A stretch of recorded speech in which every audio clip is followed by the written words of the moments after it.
Welcome back to Relatable Wisdom, the podcast where everyday people share the quotes that shape how they see life, offering you a daily dose of perspective and gentle inspiration for your own journey. Today's guest is Betsy Pepine, a best-selling author and entrepreneur who's made it her mission to help people break free from the boxes that bind them. She's built thriving businesses, founded a non-profit for families facing housing insecurity, and somehow finds time to mentor others through life's pivots and changes. Let's step into Betsy's world for a few minutes and hear the quote that has guided her through it all. Tell us your name and what you do. I'm Betsy Pepine. I am a broker of real estate in Florida, United States. And I have a brokerage and a title company, property management company, as well as a nonprofit and a real estate school. What's your favorite quote? Yes. My favorite quote. I would say everything happens for me, not to me. What does that mean? Well, it just means that I'm not a victim. It doesn't matter what happens to me. It's always for my benefit. I may not understand what that benefit is right now. I may not see it right now. It may feel bad. It may feel like something unpleasant that I don't want in my life, but I do know from experience and being on this earth for so long that in retrospect, everything is working for me in the betterment of me and making me a better person. So no need to get anxious about it, fret about it, upset about it. Even if I can't understand the good in it at the moment, I know that it will reveal itself later. How long have you had this quote as one of your favorite quotes? I have believed that and had that as a mantra for at least 10 years, if not longer. Oh, okay. Can you share with us an instance where it's felt difficult for you to believe the quotes, right? Because everything that was happening did not seem like it was happening for you. But in retrospect, you look at it now, you're like, yeah, it's happened for me, not to me. Yes. So, I went through a pretty tough divorce years ago. I absolutely didn't think that at the time, that it was happening for me and that this was going to create better opportunities for me. And it did. I mean, looking at my life now, I would never be where I am today had I stayed in that marriage. But it was awful going through it. I wouldn't have wished it on anybody at the time, but it's been one of the biggest blessings in my life. But I didn't see that at the time. Yeah. Because the thing about everything happens for me and not to me is that most of the times at the moment, it just doesn't make sense. Yeah. I mean, imagine if at that point in time, you're just walking down the street and you told me, you shared what you were going through with me. And I'm like, what's that? Everything happens for you, not see. Right, you don't want to hear that. You just look at me and give me what they call bombastic side eye. Yeah. Okay. Now I want you to share with us how's these quotes, like instances other than thank you for sharing and that of the divorce. Other than that, what are some other instances? It could be big, it could be micro instances where everything happens for you and not to you. Usually it's easier to connect the dots in retrospect rather than in the very moment. So I would love for you to just share us with some specific examples. Well, now it's funny because now it's so ingrained in me that, for example, if an employee leaves that I really, liked and am very sad that they're leaving the company and it's not what I want, I can say to myself in the moment that I don't understand this now, but I'm sure this is what's best for everybody. And it helps. Let's take a quick pause. If you're enjoying this conversation and want more thought-provoking ideas straight to your inbox, join the Relatable Wisdom email list. It's free, quick, and filled with bite-sized insights, inspiring quotes, and behind-the-scenes reflections from our guests. Just head to relatablewisdom.com/join. That is relatablewisdom.com/join.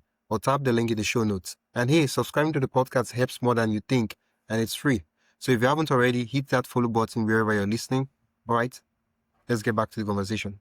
It absolutely helps me process the experience versus in the past, I would be anxious about it, upset about it, tried to prevent it. And now it's more just like releasing it. Don't have to understand it all right now, and know and have confidence that it will reveal, the meaning of it will reveal itself later, and it will be good, and trusting that. So that's an example of when I use that. I usually use it in, maybe sadly, negative things. I don't, when something great is happening to me, I don't say everything's happening for me, not to me. It's usually when it's something that I really don't want in my life that I'm seeing, that I use it. Would you be kind enough to share some of the specific negative things? I'm trying to think of other ones. Well, yeah, I was let go, fired, or it was considered a corporate layoff. So I was working for a company, and they decided to close their commercial division because they did not get FDA approval on a drug that I was working on. And so they shut down the entire division, and we were all laid off. That was unexpected. We weren't expecting not to get FDA approval. And then even if we didn't, we thought at least the product was viable and we would stay on. But the company decided to let us all go. And I had never been let go of any job before. And that was very, very difficult for me. That was a punch in the throat. Yeah. Okay. So now that you look back, right? Because now you're telling us that everything happened from me and not to me, right? Yeah. And of course, would love for you to show us how did that happen for you now, looking back? Yes. Yeah. So had it not been for the divorce and for me getting laid off, I would not have had the courage to go into real estate, which is what I'm in now, start my own company and build it, and build additional companies from that. I was in when I was in the pharmaceutical industry, I was in a great industry. It had great benefits. It paid well. I didn't have to travel much. I was working minutes from my house. I mean, there were so many nice things about it that I would have never left that industry on my own. But when I was laid off, I realized, wait a minute, working for somebody else isn't as secure as I thought it was. I always thought that's the safe route, and entrepreneurship was the risky route. But I thought, well, no, I will never fire myself. I always believe in myself. So if I work for myself, I'll never be fired. And so, but I wouldn't have had that perspective had I not been fired. I would still be in that industry today, and I wouldn't be nearly as happy or as financially free. Yeah. It's like can remember a scene in a movie where the man was standing by the river, and then a young boy walked close by, and I think his ball or something fell into the river, and he was like, well, go get it. He was like, well, I can't swim. And the man, he was like, really? And he just took him and threw him into the water. and he was like, what am I going to do? It was like, so you stretch out your hands. How it was like in the middle of that, inside, while he was in water, he was actively learning how to swim. Now, of course, the man was there, so if anything had gone wrong, he would have rescued him, but he was actively learning how to swim. And then the mom walked down, and she was like, what's happening? Why is he in the river? And he was like, he said he can't swim. And then the woman looked at him, and there was this eye contact that it was obvious that she too cannot swim. Immediately, when it dawned on the woman that, based on that logic, he is going to throw me into the water too, she ran away. And that's like what I see that's happening with the job. If you're like, if not that you were thrown into the moment where you're like, I have to figure it out. You're like, nah, because comfort, security, stability, and all those things, we as humans, we're designed to always be in that state. We don't want to take unnecessary risk. Right. Yeah, exactly. I'm curious, when earlier on you mentioned the divorce and the job, did it happen at the same time or at a different timeline? It was within months of each other. Oh, okay. I know these two things you just shared are like big things, like life altering things, right? What about some small, not so The negative things as still, because the quotes finds application on Yeah. negative things most of the times, but Well, they're not so big. But right. there's things too. Well, like I said, like when somebody leaves the company, chooses to leave, that's one. So we're in real estate, and so we're always competing for listings, trying to get listings to sell people's homes. They don't always choose us, right? And and that's okay. I don't know why sometimes. We try to find out, but sometimes we don't know why. And I have to accept that it wasn't meant to be. There's a reason why that was not not meant to be for us or them, and it's okay. Other business will come. And so that's an example that we incur frequently. Everyone does in our industry. Or they'll hire us. I mean, it doesn't happen a lot, but they'll hire us and then decide the relationship is not what they wanted. And so we have to accept that. So there's a lot of things that are out of our control that we have to accept. I mean, even just like flying home the other day, I was flying home from Chicago, and they rerouted me, and so I had to spend the night overnight in another city, and I didn't get home when I thought I was going to get home. Yeah. I could get upset about it, but I said no. Like, it wasn't, for some reason, it wasn't meant to be for me to get home that night. I don't know why. Yes, it's inconvenient, but it's okay. This is where I'm supposed to be right now. Make the best of it. The thing I like about the quote is that it takes you from a victim mentality to start saying, okay, what can I learn from this? Right. What is the good? What is the good in it? It's just like being thrown in the desert. And then instead of saying, oh, my life is terrible, you're like, okay, well, I could find water in the desert. Where is that water? Mhm. And yeah. Yeah. And I always know, my worst case scenario, somebody would love to have, right? We can all say that. Oh, yeah. Okay. I think that's another version of it. My worst case scenario, someone would love to have. Mm-hmm. Oh. And it puts a lot of things in perspective. Oh, everything happens for me, not to me, and my worst case scenario, someone would love to have. And for me, it's not just the worst case scenario. Certain times we're in stages where it seems like we're stuck. Right? It seems like we're not making progress. It seems like everything is against us.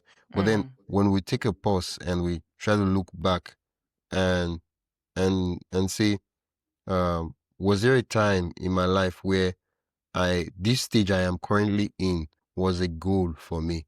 And then we realized like there was a time like where all I wanted was to be this, to do that, and now I am that thing, and I'm this and I'm that. But it's a terrible place for me. Why does it feel terrible? And I'm like, yeah. Mm-hmm. That's so true. One of my favorite words is enough. And it's like, I am enough. I have enough. I'm because I feel like we, especially in the Western culture, just, it's always more. What can I get more of, or be more of, or do more of? And it's like, no, it's enough. We have enough, Yeah. Well, then thank you so much, Betsy, for sharing that quote with me and helping me make sense of it. And I'm really glad that you were generous enough to share some personal stories Oh, to you're welcome. drive home the fact of how this quote has really influenced your decisions. My pleasure. What's a key takeaway you want my listeners to have from this episode, having listened to your quotes and some of your stories? Yeah, I mean, I just always encourage people to be empowered and stay empowered, and always look for what the learning is. There's no failure in life. We're always learning, and failure really doesn't exist. Yes, the outcome may not be what we want, but we definitely know how to pivot, and we'll learn something that we get to take with us for the rest of our journey. So it's not failure, it's just a learning. And so always encourage people to look at the silver lining in what is presented to them throughout their life. Yeah. Thank you for sharing that. What do you do, and where can we learn more about you and what you do? So you can learn more about me. I've got a website, which is my name, betsypepine.com, and I'm on all the social media channels, LinkedIn, Facebook, Instagram, YouTube, with my name, Betsy Pepine. And my book is on my website, but it's also on Amazon.com. Do you happen to have a physical copy of the book with you right there? Yes, you can see it in the back. Can you see it? The breaking boxes in the background. Yeah, I can see it. Is it? Yeah, I see it. Yeah. Yeah.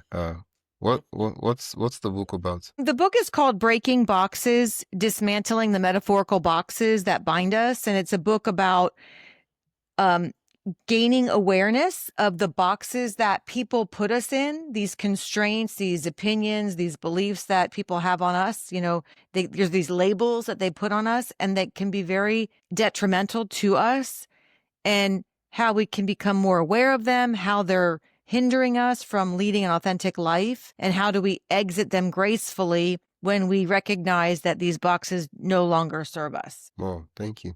Thank you. Once again, I'm really, really glad that I got to have this conversation with you, Betsy. Well, thank you. You've been listening to Relatable Wisdom, and I've been your host, Wisdom Okonkwo. You've been listening to the podcast where every story, quote, and insight helps you see life a little differently. If you enjoyed today's episode, follow the show on your favorite podcast app and share it with someone who loved the conversation. For more inspiring voices and timeless wisdom, visit relatablewisdom.com. Until next time, keep living, learning, and collecting wisdom that matters most to you.